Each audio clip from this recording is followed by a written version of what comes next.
After Draupadi Murmu जो है वो तो वहाँ उड़ीसा के हैं। उड़ीसा के और अभी हम बात करेंगे उसको क्यों नहीं बुलाया गया, लेकिन आफ्टर द्रौपदी मुर्मू उड़ीसा में 74,000 करोड़ का माइनिंग आया है। और ये किसके बलबूते हो रहा है? दलित आदिवासियों का जमीन छीन के हो रहा है। कि मोदी आने के बाद उड़ीसा में आदिवासियों का बनवासीकरण हो रहा है, इसीलिए मोदी बार बार बनवासी बनवासी का नाम लेते हैं। मोदी आजकल विश्वकर्मा बन के घूम रहे हैं। अच्छा। क्योंकि अपना हर जगह पे खुद कह रहे हैं कि मैं ही हूँ, मैं ही बनाया। चाहे शौचालय का उद्घाटन क्यों ना हो, चाहे पार्लियामेंट का भूमि पूजन क्यों ना हो, जब उनको वोट लेने की बात आता है तो आदिवासी चेहरा दिखा देते हैं। जब मलाई खाने की बात आता है, फोटो खिंचवाने की बात आता है, तो मोदी जो है विश्वकर्मा बन के घूम रहे हैं। जो मैं सच बताना चाहता हूँ, क्योंकि बीएसपी उड़ीसा के कोई भी दलित आदिवासी के मुद्दे वो उठाते नहीं हैं।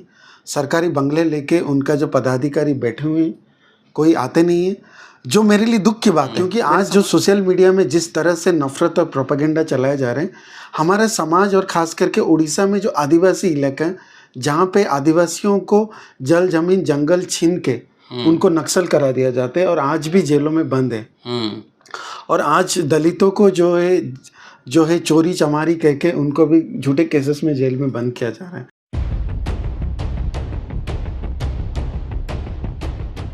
खास मुलाकात। दोस्तों, रतनलाल बोल रहा हूं और आप देख रहे हैं अम्बेडकरनामा। आप जानते हैं कि अम्बेडकरनामा की कोशिश है कि जो बहुजन नायक नायिकाएं हैं उनसे तो आपको रूबरू कराऊं, उनके जीवन संघर्ष, राइटिंग, स्पीचेज, उपलब्धियां से आपको परिचय कराऊं ही, लेकिन उसके साथ साथ जो हमारे नए नौजवान साथी लगातार संघर्ष करते रहते हैं, नए नए मुद्दों को, अपना करियर छोड़कर जन सरोकार के मुद्दों को लेकर लोगों के बीच जाते हैं, काम करते हैं, रिस्क लेते हैं, उनके काम से भी आपको मैं रूबरू कराऊं, आपको परिचित कराऊं। आज इसी श्रृंखला में हमारे साथ मधुसूदन है, आईआईटी से पास आउट है। उड़ीसा के गांव में जाकर रैली निकालते हैं, यात्रा करते हैं और जन जागरण का काम करते हैं। आज उड़ीसा में क्या चल रहा है, social justice movement, social movement कहाँ पर है, क्या समाज शिथिल है, क्योंकि उड़ीसा की खबर हम लोग के पास बहुत नहीं आ पाती है। इसलिए उड़ीसा को भी जानना बहुत महत्वपूर्ण राज्य है। उड़ीसा को भी जानना बेहद ज़रूरी है कि वहाँ पे खास तौर से अनुसूचित जाति, जनजाति, पिछड़ों की क्या स्थिति है और किस किस तरह के वहाँ आंदोलन चल रहे हैं। स्वागत है मधुसूदन। धन्यवाद सर, आपको जय भीम। जय भीम। बताएं जरा, क्या अपने बारे में बताएं पहले, और उसके बाद पूरे क्या काम कर रहे हैं, क्या चल रहा है, ये बताएं। जी। मेरा नाम मधुसूदन है और मैं बरहमपुर से हूँ, उड़ीसा का। आप ऐसे कहें तो नवीन पटनायक का जिले हैं, होम डिस्ट्रिक्ट है। और मेरा पढ़ाई जो है अन्ना यूनिवर्सिटी चेन्नई से बीटेक हुआ था और आईआईटी से एमटेक। लेकिन आंदोलन ने मुझे खींच लिया और जातिगत भेदभाव मैं बचपन से झेला हूँ, तो मुझे लगा कि ये फुल टाइम करना चाहिए। तो मैंने गवर्नमेंट जॉब छोड़ा था, जो कि मैं एक सिविल इंजीनियर था, उड़ीसा में रिक्रूट हुआ था। लेकिन मुझे लगता है कि मैं सिविल सोसाइटी इंजीनियर को चुना, क्योंकि समाज का दर्द को मैंने देखा है अपने आँखों से।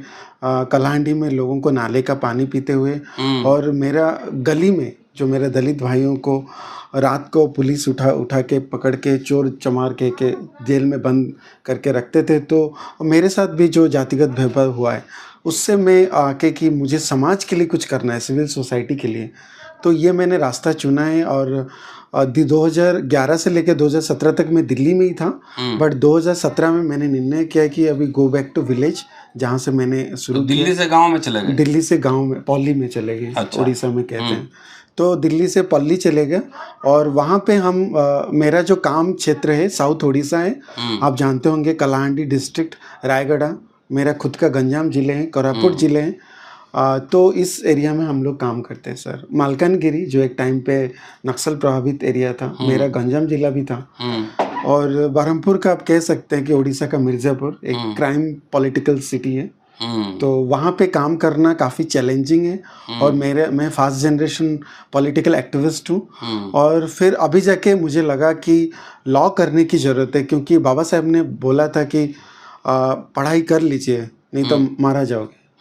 तो हमने पढ़ाई को ज़िंदगी का एक ये सोच लिया कि जब तक जिंदा है तब तक रोज़ कुछ ना कुछ पढ़ते रहेंगे, समाज के लिए करने के लिए आगे बढ़ते रहेंगे। तो क्या करते हैं वहाँ पे? जब गांव चले गए, आप पल्ली चले गए, तो वहाँ पे किस किस तरह के मूवमेंट चल रहे हैं? अभी आपसे जाने से पहले वहाँ सोशल मूवमेंट की क्या स्थिति है? अभी रिसेंटली बात करें तो जो आपने भी कवर किया था लास्ट 2 मंथ पहले, हमने दिसंबर 6 जो बाबा साहेब अम्बेडकर के महापरिनिर्वाण दिवस पे हमने एक मोटरसाइकिल डायरी शुरू किया था। अच्छा, मोटरसाइकिल डायरी। अच्छा, जो आपने भी कवर किया था एक इंटरव्यू, जिससे इसका मकसद था कि वंचित शोषित समाज की अनकही कहानी, जिससे कुछ जानना है समाज को, अपने आंखों से जानना है, जताना नहीं है, जानना है। क्योंकि आज जो सोशल मीडिया में जिस तरह से नफरत और प्रोपेगेंडा चलाए जा रहे हैं, हमारा समाज और ख़ास करके उड़ीसा में जो आदिवासी इलाका है, जहाँ पे आदिवासियों को जल जमीन जंगल छीन के उनको नक्सल करा दिया जाता है और आज भी जेलों में बंद है। और आज दलितों को जो है चोरी चमारी कह के उनको भी झूठे केसेस में जेल में बंद किया जा रहा है। तो ये जो दलित आदिवासी की पर्टिकुलरली जो हम सब्जेक्ट कह रहे हैं, तो साउथ उड़ीसा में 5000 किलोमीटर सर गए हैं जो हमारा कार्यक्षेत्र है। और ये अंबेडकर जयंती तक चला, दिसंबर 6 से अप्रैल 14 तक। इस दौरान में हमने एक चीज़ें सीखा है सर, जो आपको बताना चाहते हैं कि समाज को भी बताना चाहते हैं कि उम्मीद मत हारिए, क्योंकि आपसे उम्मीद करके समाज जो है हजारों लोग बैठे हुए हैं।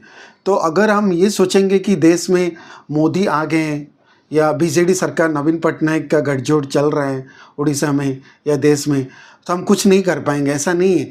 अगर हम समाज के पास जाते हैं तो अगर हम सच्चे मुद्दे उठाते हैं तो वो हमारे ऊपर उम्मीद बन के रहते हैं। तो उनका उम्मीदों पे खड़ा उतरना ये यात्रा ने हमें सिखाया। और मैंने इस यात्रा में समाज का जो हमारा लक्ष्य था कि डिमांडिंग सोसाइटी को कमांडिंग सोसाइटी बनाना है, क्योंकि सवाल सिर्फ सरकार से नहीं करना है, सवाल समाज से भी करना है। क्योंकि जैसे कि आपका चैनल पे भी कई सारे मुद्दे उठाते हैं कि जो अपने समाज के लोग ही है जो अपने समाज के कैसे गलत काम करते हैं। तो ये जो समाज के जो चमचे हैं, समाज के जो धृतराष्ट्र बन के बैठे हुए हैं, जो समाज की आवाज़ नहीं उठाते हैं, तो हम ये कह रहे हैं कि अपने आप को भी सवाल कीजिए सरकार के साथ साथ। तो इसलिए और मांगने से भीख मिलता है, इसलिए आपको लड़ना पड़ेगा। तो एक यात्रा शुरू की है जो हमारा जो बड़ी मूवमेंट का रहा, क्योंकि आपने पूछा कि क्या क्या यात्रा चल रहा है मूवमेंट में। जो सबसे बड़ी डेवलपमेंट हुआ है कि एक गांव में 200 दलित परिवारों को गांव से निकाल दिया गया था। जो यात्रा हम जहाँ पे गए तो एक हफ्ते में उनको न्याय दिलाया, सरकार को चैलेंज किया। अगर एक हफ्ते में अगर जो ब्राह्मणों ने दलितों को बाहर कर दिया था, जो सोशल बॉयकॉट, तो हमने वहाँ पे आंदोलन करके एक हफ्ते में उनको हक दिलाया, वापस गांव में मिला है। और अभी वहाँ पे क्या चल रहा है, आज की घटना, हमारा जो तालाब था उस गांव का, जो आस्का हरिडा पदर एक गांव है, तो वहाँ पे तालाब उच्च जातीय लोग कब्जा कर रहे थे। मतलब दलित लोग मछली जो छोड़े थे, लेकिन उच्च जाति के लोग कब्जा कर लिए थे। तो आज हमारे लोग आंदोलन करके खुद का उस तालाब को कब्जा किए। तो ये हमारा आंदोलन की बहुत बड़ी जीत है। आज पुलिस के सामने हमने ये एक बहुत बड़ा जीत किया है। तो ये आंदोलन में इसका यही करता है कि आप, बाबा साहब ने हमें सिखाया कि नेता को मत चुनो। गांधी के जो है, गांधी नेता हो सकता है, आप खुद नेतृत्व बनो, अपना हीरो खुद बनो। तो दलित लोग उड़ीसा में क्या कर रहा है, कुछ नेता बना रहा है, कैसी है सर? दलित उड़ीसा जो है, प्री इंडिपेंडेंस की मैं बात करूं तो देश में सबसे ज़्यादा अगर कोई बहुजन लड़ाई लड़ा है तो उड़ीसा में लड़ा है। एक हमारा संत पोएट है जो भीमो भोई है, जिनको यूएन में भी लिखा गया है उनके बारे में। उन्होंने दलितों का हक के लिए, आदिवासी को हक के लिए उन्होंने बहुत बड़े लेवल पे लड़ाई लड़ा है। लेकिन पोस्ट इंडिपेंडेंस में जो हुआ है, कुछ चमचे जो है ज़्यादा निकल गए, जो सत्ताधारी दल है, अभी बीजेडी कह लीजिए, बीजेपी कह लीजिए, या पहले कांग्रेस में। लेकिन अभी जो नया जनरेशन आया है, जो मेरे जनरेशन है, पूरे खून के वो जान देने के लिए तैयार है, लेकिन अपना हक के लिए आगे आ रहे हैं। वो अभी किसी पार्टी से नहीं है, समाज के आंदोलन कर रहे हैं। और पार्टी से भी कुछ लोग हैं तो वो समाज को ज़्यादा प्रायोरिटी दे रहे हैं। और ये सबसे बड़ी बात है जो हमने इस जो यात्रा में सीखा है। और इस यात्रा में एक दूसरी जगह पे भी गए हैं जहाँ पे जो है कोलेरा, जो हर साल में सर कोलेरा आता है, जिसमें आपको बता दें कि अडानी का माइनिंग एक और इन्फॉर्मेशन भी मैंने देना चाहता हूँ कि आफ्टर द्रौपदी मुर्मू जो है उड़ीसा के और अभी हम बात करेंगे उसको क्यों नहीं बुलाया गया, लेकिन आफ्टर द्रौपदी मुर्मू उड़ीसा में 74,000 करोड़ का माइनिंग आया है। और ये किसके बलबूते हो रहे हैं? दलित आदिवासियों का जमीन छीन के हो रहे हैं। और पहले से माइनिंग चल रहा है। उड़ीसा एक माइंस और मिनरल बेल्ट है। आपको जैसे पता होगा कि जो कोरोना के टाइम पे उड़ीसा एकमात्र स्टेट है जो ऑक्सीजन कैपिटल ऑफ इंडिया बन के उभरा है। जब लोग ऑक्सीजन के जूझ रहे थे तो इसी साउथ उड़ीसा के लोग, इसी संबलपुर के लोग, इसी ईस्टर्न आदिवासी दलित लोग अपना जो जल जमीन जंगल को बचा के ऑक्सीजन दिए थे। और द्रौपदी मुर्मू आने के बाद इनका माइनिंग के जरिए उनको जल जमीन जंगल छीन रहे हैं। तो इस यात्रा के जरिए हम बता रहे थे कि उनको आपका जो सांकेतिक जो द्रौपदी मुर्मू चेहरा बना के कैसे आपका अधिकार को छीना जा रहा है, और उसमें बीजेडी सरकार भी शामिल है।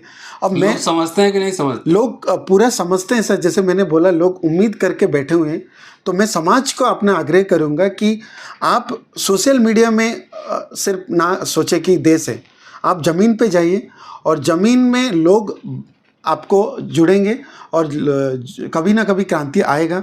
और मुझे पूरा विश्वास है कि ये जो कारवां है आगे बनेगा। और हमने ये देखा है जिस तरह से समाज का ब्राह्मणीकरण बनियाकरण हो चुका है और राजनीति का हिंदूकरण हो चुका है, और उस ब्राह्मणीकरण बनियाकरण को अब जो है सरकार जो है पूंजीपतिकरण अमीरीकरण कर रहा है, कुछ जो है अदानियों अंबानियों ये उच्च जाति लोगों को। लेकिन जो हमारे हिंदूकरण नाम के जो दलित आदिवासी हो रहा है, क्योंकि सर मैं आपको बताना चाहता हूँ कि मोदी आने के बाद उड़ीसा में आदिवासियों का बनवासीकरण हो रहा है। इसीलिए मोदी बार बार बनवासी का नाम लेते हैं। आदिवासी जो है मूल निवासी है। आज उनका सांस्कृतिक चेहरे पे प्रतीकों पे हमला हो रहा है। तो द्रौपदी जी को क्यों नहीं बुलाया संसद उद्घाटन में? मैं तो उसको ऐसा देखता हूँ कि ये जोक लग सकता है, लेकिन मेरे नज़र में मोदी आजकल विश्वकर्मा बन के घूम रहे हैं। अच्छा। क्योंकि अपना हर जगह पे खुद कह रहे हैं कि मैं ही हूँ, मैं ही बनाया। चाहे शौचालय का उद्घाटन क्यों ना हो, चाहे पार्लियामेंट का भूमि पूजन क्यों ना हो, जब उनको वोट लेने की बात आता है तो आदिवासी चेहरा दिखा देते हैं। जब मलाई खाने की बात आता है, फोटो खिंचवाने की बात आता है, तो मोदी जो है विश्वकर्मा बन के घूम रहे हैं। और हमारे उड़ीसा के धर्मेंद्र प्रधान जो शिक्षा मंत्री है, वो शिक्षा मंत्री नहीं है, उसको द्रोणाचार्य बोलिए। वो आज का द्रोणाचार्य है जो एकलव्य ओबीसी में है, लेकिन वो दलित विरोधी है, आदिवासी विरोधी है। और सारे ओबीसी तो अच्छे नहीं होते ना, तो वो आज का द्रोणाचार्य है जो एकलव्य का सारे अंगूठा चाहते हैं, एक अंगूठा नहीं चाहते हैं। और क्योंकि मैं इसलिए बोल रहा हूँ खास करके आफ्टर ये एनईपी आने के बाद, और ये जो जिस तरह से इम्प्लीमेंट कर रहे हैं, उड़ीसा में 14,500 स्कूल बंद हो चुका है। 14,500 स्कूल इन कोरोना के टाइम, मुर्मू के राज्य में, धर्मेंद्र प्रधान के राज्य में। तो इसलिए मेरे लिए ये चैलेंजिंग की बात है कि दलित आदिवासी के शिक्षा के लिए इस यात्रा में एक स्कूल में गया था हमने, जो स्कूल को बंद कर दिए थे उस स्कूल को हमने खुलवा दिया। ये यात्रा का अचीवमेंट है। मोटरसाइकिल डायरी पे हमने जो अभी गए थे, तो सारा डॉक्यूमेंटेशन करते हैं। ये हमने डॉक्यूमेंटेशन किया है। और आगे जाके जो मैं बता रहा था, अदानी का जिस माइनिंग के वजह से लोग ग्रसित थे, जो लोग हर साल कोलेरा मतलब हैजा से लोग मर रहे थे, अभी हमने उस आंदोलन करके लोगों को जगाया और उस लड़ाई को हम सड़क से लेके उच्चतम न्यायालय तक लेना चाहते हैं। तो ऐसा नहीं कि हम, क्योंकि ये लड़ाई सिर्फ जनता के अदालत में बीच तो होगा ही होगा, अदालत में भी होगा। और ये जो है पूरा जिस तरह से उड़ीसा को जो है जिस तरह से ऑक्सीजन कैपिटल ऑफ इंडिया को अभी इन्होंने माइग्रेशन कैपिटल ऑफ इंडिया बना दिया। आपको मैं बता दूं, जिस तरह से द्रौपदी मुर्मू आने के बाद हमारे जो माइनिंग्स ले चुके हैं, उड़ीसा में अभी लेबर जो है बहुत सस्ते में आ रहे हैं। और गंजाम उसका कैपिटल है, बहुत सस्ते में। गंजाम को आप कह सकते हैं माइग्रेशन का बहुत बड़ा हब बन गया। तो मजदूर पलायन कर रहे हैं जो है अपना। दलितों में किस किस तरह के संगठन काम कर रहे हैं वहाँ? दलितों में कुछ बाम से वगैरह वाले लोग भी काम कर रहे हैं उधर। हमारे ज़िले में कुछ साथी काम कर रहे हैं। और एक पार्टी और दलितों की पार्टी है बसपा, वो भी है उधर। सच बताएं, मेरे नज़र में तो बीएसपी एक नामकरण है। उड़ीसा में कहीं दलितों के आंदोलन पे दिखाई नहीं देता है। मैं मायावती जी को सम्मान करता हूँ, लेकिन जो मैं सच बताना चाहता हूँ, क्योंकि बीएसपी उड़ीसा के कोई भी दलित आदिवासी के मुद्दे वो उठाते नहीं हैं। सरकारी बंगले लेके उनका जो पदाधिकारी बैठे हुए हैं, कोई आते नहीं है, जो मेरे लिए दुख की बात है, मेरे समाज की बात है, जो इसीलिए जो जनता को आना पड़ रहा है। लेकिन जो है कुछ जो साथी अलग अलग जो दलित संगठन, जो अभी दलित व्यक्तित्व है, जो चेहरे जो नौकरी छोड़ के आ रहे हैं समाज के लिए, मेरे कुछ साथी है जो समाज जो भाई है, उन्होंने अपने नौकरी छोड़ के काम कर रहे हैं, कुछ सरकारी जॉब में रह के भी जो है संगठन का काम कर रहे हैं, बहुजन संगठन का। तो ये लोग अपना काम कर रहे हैं, लेकिन जो बीएसपी है, जो आपने बोला पर्टिकुलरली, तो ये तो कुछ काम नहीं कर रहे हैं तो उड़ीसा में। लेकिन दलित संगठन, जो जन संगठन, ये अपना काम कर रहे हैं, और बहुत सारे संगठन अभी काम कर रहे हैं, इंक्लूडिंग हमारा संगठन अभी गांव पे बीच में जाते हैं। और जिस तरह से दलितों को हिंदूकरण, आदिवासियों को भी जो हिंदूकरण किया जा रहा है, हम ये कह रहे हैं कि ये मौत का चक्र भी है, जितना जल्दी आप समझ जाओ, नहीं तो ये हिंदूकरण से आप भीड़करण हो रहे हैं, आप वनवासीकरण हो रहे हैं, आपको पीटा जा रहा है, आपको मारा जा रहा है। और पहले क्रिश्चियन लोग मिशनरी के नाम पे दलितों को, आदिवासियों को कन्वर्ट कर रहे थे, अभी ये जो हिंदू राष्ट्र के नाम पे उनका वनवासीकरण किया जा रहा है। और यही लोग जो है मुसलमान के खिलाफ, उड़ीसा में क्रिश्चियन के खिलाफ जो है नफरत फैलाते। तो ये आपको धमकी वगैरह मिलती है? ऑब्वियसली इस आंदोलन में जो आंदोलन में आए तो धमकी तो मिलता ही है, और कुछ आदत भी हो गया, क्योंकि मुझे लगता है कि यही हमारी ज़िंदगी है। जब समाज के लिए कूद पड़ चुके हैं, मतलब मुझे लगता है कि जब कूदना ही है तो कुएं में क्यों कूदे, समुंदर में कूद जाए। तो ये धमकी से तो नहीं डरते हैं, लेकिन मैं थैंकफुल करूँगा कि जो मेरे समाज के लोग हैं, इंक्लूडिंग आप, जो समाज के लिए आवाज़ उठाते हैं, अभी हम मिलके इस लड़ाई को लेते हैं, और उड़ीसा के आवाज़ को मैं देश के पटल पे रखना चाहता हूँ। इसीलिए ये यात्रा जो है हम दोबारा शुरू करेंगे, तो गांव-गांव दोबारा जाएंगे, लोगों की बात को दोबारा उठाएंगे, और कोर्ट से लेकर उच्चतम न्यायालय तक भी हम आवाज़ उठाएंगे। चलिए, आपका बहुत बहुत शुक्रिया। ये मधुसूदन हैं और यंग हैं, आईआईटी से पढ़े हुए हैं। आईआईटी कहाँ से पढ़े हैं? जी, रुड़की से पढ़े। रुड़की आईआईटी से पढ़े हैं, लेकिन ये चाहते तो लाखों रुपए की नौकरी इनको मिल सकती थी, लेकिन समाज जग रहा है। ऐसे नौजवान भी आ रहे हैं, जाकर वापस गांव जा रहे हैं, गांव में काम कर रहे हैं। ऐसे नौजवानों का हौसला ज़रूर बढ़ाइए, और पूरा वीडियो देखिए और शेयर और सब्सक्राइब करते रहिए। ऐसे ही नौजवानों के हाथ में देश के दलितों का और बहुजनों का भविष्य सुरक्षित है। शुक्रिया। Keep watching and sharing Ambedkarnama. जल्दी मिलता हूँ आपसे अगले एपिसोड में।